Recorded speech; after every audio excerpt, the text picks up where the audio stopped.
Ang May Kaibigan Ka sa Akin ay marahil ang pinaka-iconic na salita sa kasaysayan ng Pixar at isinasabuhay ito ng mga bida. Pero sa totoo lang, saan kaya sila dadalhin kung wala ang kanilang mga katuwang? Ngayon, iraranggo natin ang bawat iconic na katuwang sa Pixar mula magaling hanggang pinakabayani, simula sa isang kategorya ng mga karakter. Marami silang nagawang maganda, pero mas kaunti ang altruismo kaysa sa iba.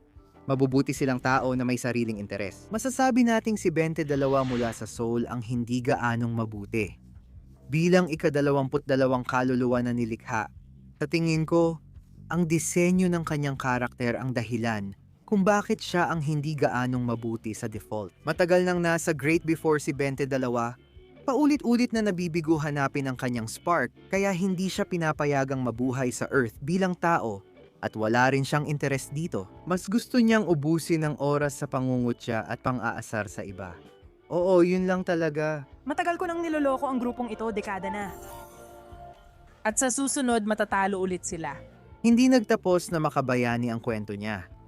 Napagtanto niyang masarap din ang simpleng buhay at nagpasya siyang mag-enjoy kahit walang malaking dahilan. Huwag mong ituring na insulto ang pagiging pinaka-hindi magaling niyang sidekick ngayon dahil sumasalamin ito sa aral ng pelikula. Hindi ibig sabihin na kung di ka bayani o superstar ay wala ng halaga ang buhay mo.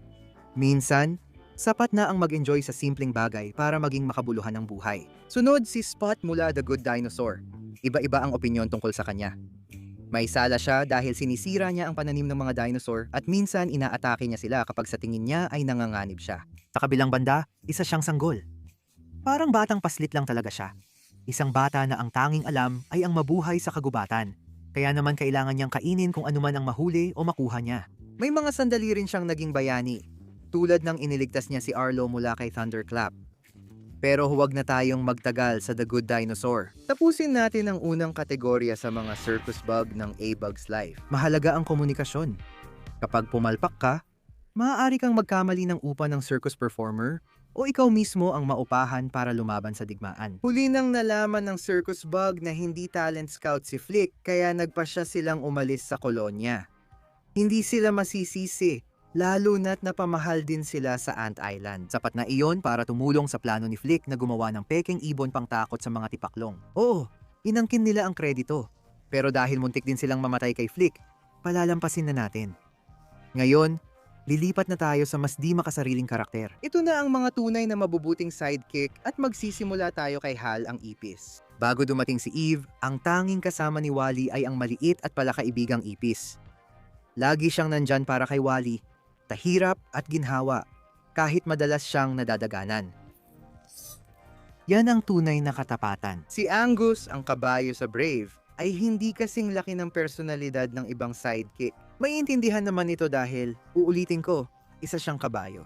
Sinusubukan niyang ilayo si Merida sa gulo, tulad ng pagpigil sa kanya na sundan ng mga wisp sa gubat dahil natatakot siyang baka humantong ito sa isang mapanganib na kapalaran. Kahit ganoon, hindi rin siya gaanong hinahangaan dahil sumusunod lang siya kay Merida. Pero tiyak na mabuti pa rin siyang aso na laging kasama at nagbibigay sakay kay Merida. Dahil nabanggit ang transportasyon, susunod si Cruz Ramirez mula Cars 3. Bilang coach ni Lightning sa tuwing may kalaban siyang halos kasing tindi ni Chick Hicks, si Cruz ay inosente pero inspirasyonal. Handang harapin ito, batiin ito. At talunin ito. Ginagawa niya ang lahat para magampanan ang trabaho at medyo mapagkumbaba.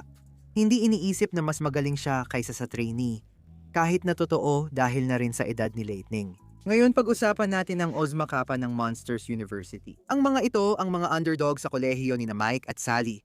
Pinagbubuklod ng kanilang pagiging mga reject sa panggugulat at pagiging mga outcast sa lipunan. Kahit minamaliit sila ng ibang estudyante, laging magiliw ang okay at masayang tinanggap sina Mike at Sally bilang bagong miyembro sa Scare Games. Pag-usapan natin si Linguini, na hindi na maliit na chef.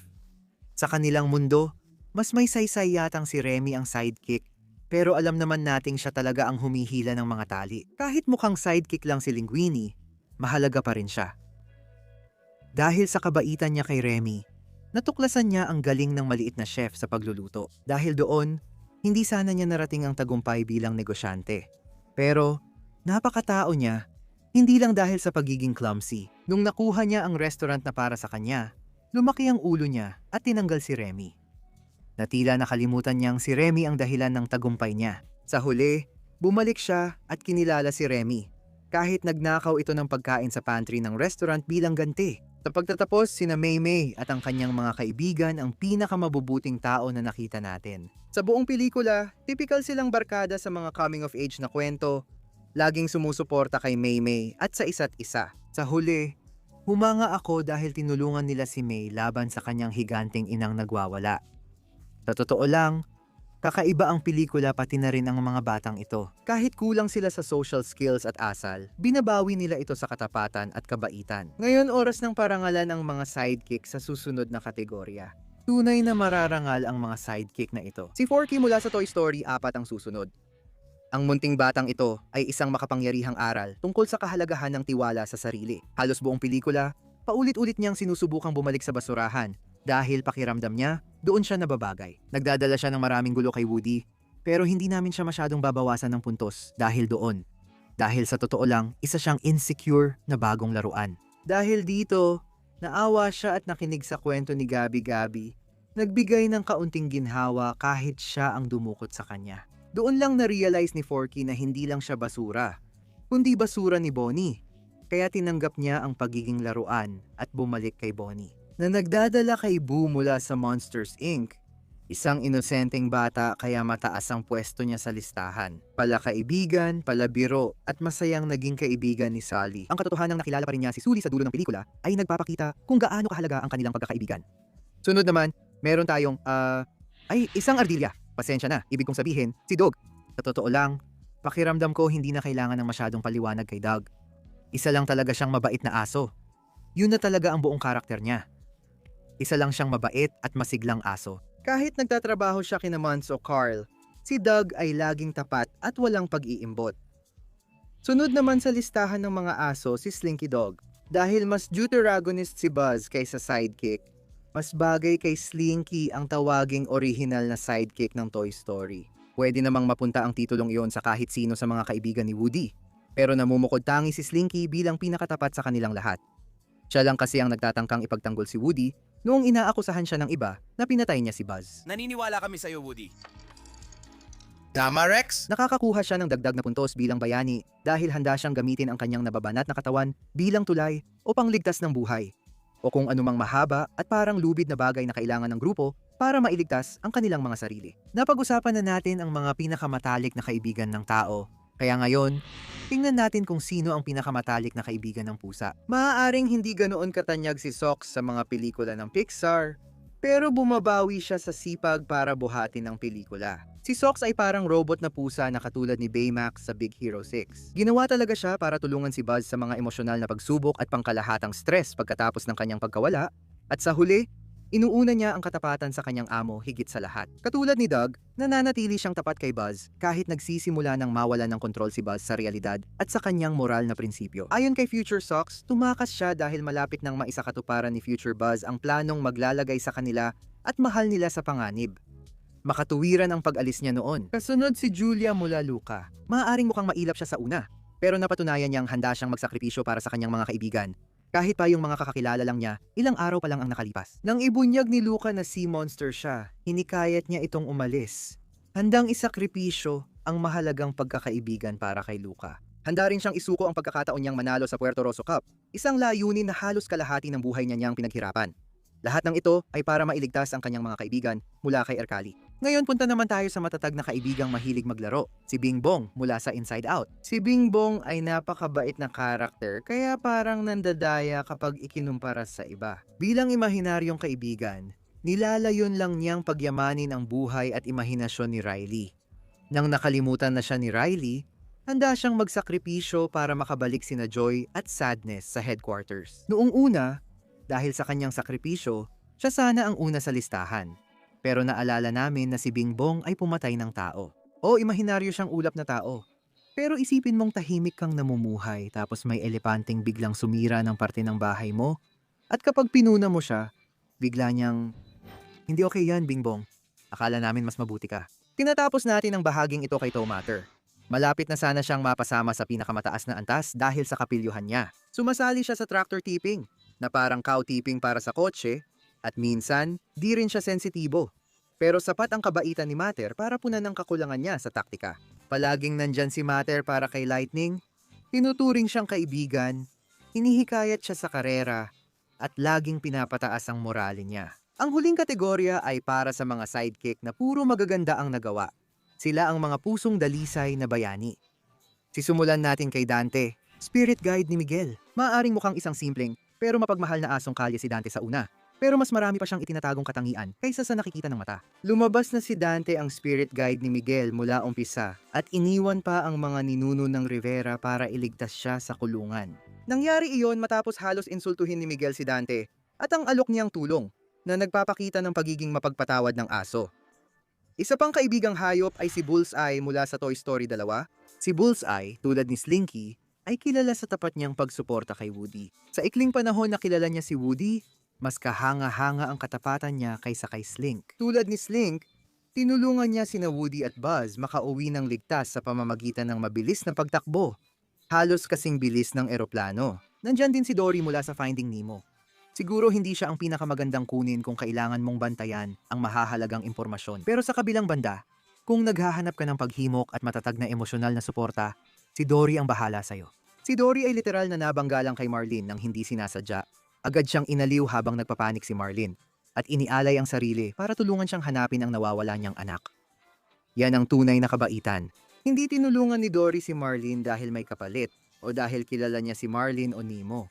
Ginawa niya iyon para maging magkaibigan at tinulungan si Marlene na matutong maglaro at huwag masyadong mag-alala. Ang pinakabagong sidekick ng Pixar, si Glordon, ay may karangalang mapabilang sa ika-4 na pwesto. Halos mapasama sa aming top 3. Si Glordon ay isang nakakatakot ngunit nakakatawang alien na parang kuhol at agad naging matalik na kaibigan ni Elio.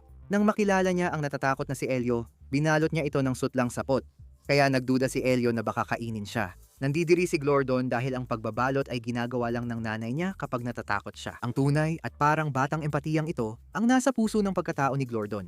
At ito rin ang dahilan kung bakit hindi siya nag-aksaya ng oras na ialok ang sarili bilang kapalit para kay Elio upang mapanatiling ligtas ang Communiverse mula kay Gregon. Inamin lang ni Glordon ang takot umuwi nang matatapos na ang plano dahil alam niyang kailangan niyang maging makina ng digmaan tulad ng ama niya. Sa kabila ng kanyang mga takot, kamangha-mangha ang tulong na naibigay niya sa bagong kaibigan. Pero si Barley mula sa Onward ang mas pinakakahanga-hanga. Sa totoo lang, si Barley ay nagpunta sa di inaasahang direksyon at ibig kong sabihin iyon sa mabuting paraan. Bilang nakatatandang kapatid na umaasang magkakapangyarihan, iisipin mong maiinggit siya kay Ian, pero hindi talaga. O minsan niya itong binibiro, pero wala talagang inggit o sama ng loob. Sa katunayan, si Barley pa nga ang pinaka-nagsusumikap na tulungan si Ian na matutunan kung paano gamitin ang kanyang mga kapangyarihan at magkaroon ng tiwala sa sarili. Maagang nawala ang kanilang ama, kaya si Barley ang tumayong ama para sa kanyang nakababatang kapatid. Si Dot mula sa A-Bug's Life ang nakakuha ng pilak na medalya ng kabutihan bilang runner-up sa pinakabayani sa mga Pixar sidekick. Nakapuntos siya agad dahil siya lang ang nagtiwala at nire-respeto kay Flick mula simula sa Ant Island. Bilang batang laging minamaliit pero positibo, may saysay iyon. Pero ang nagpalakas sa kanya ay ang tapang niya. Kahit bata at maliit siya, naging mahalaga ang papel niya sa kasukdulan ng pelikula. Siya ang nagbabala kay Flick tungkol sa plano ng mga tipaklong na sakupin ang Ant Island ng tuluyan at siya rin ang naghimok sa kanya na bumalik at gamitin ang kanyang kakayahan para tumulong. Pinatumba rin niya si Thumper, ang tipaklong na kinatatakutan niya mula umpisa. Napatunay na hindi kailangang malaki para maging kahanga-hangang bayani. Nasaan ang aking super suit? Kalma lang, Frozone. Alam nating ikaw ang makakakuha ng gintong medalya ng kabutihan. Simula pa lang, tao ka na. Minsan gumagawa siya ng kahina-hinalang paraan, gaya ng pagyayelo sa pulis para makatakas kay Bob at palihim na pagtrabaho bilang illegal na super kasama ang dating kaibigan. Minsan kailangan niyang ipagpaliban ang date night nila ng asawa para iligtas ang mga sibilyan na nagdudulot ng tensyon sa kanilang relasyon. Pero ang dahilan kung bakit siya ang nangunguna sa listahang ito ay simple lang. Nagliligtas siya ng buhay. Si Frozone ang may pinakamaraming nailigtas na buhay at mabubuting gawa sa lahat ng nasa listahang ito, walang tanong-tanong. Sa parehong pelikula, wala siyang pag-aalinlangan na sumabak sa mga delikadong sitwasyon kapag may mga kontrabida o kahit mga natural na sakuna na nagbabanta sa lungsod. Kalma rin siya at ginagawa niya ang lahat para pigilan si Bob na masyadong maging mapanganib sa kanyang mga vigilante na gawain. Ang pagsagip niya ng daan-daan o libu-libong buhay sa mga pelikula ang dahilan kung bakit siya ang pinakabayani na sidekick sa kasaysayan ng Pixar.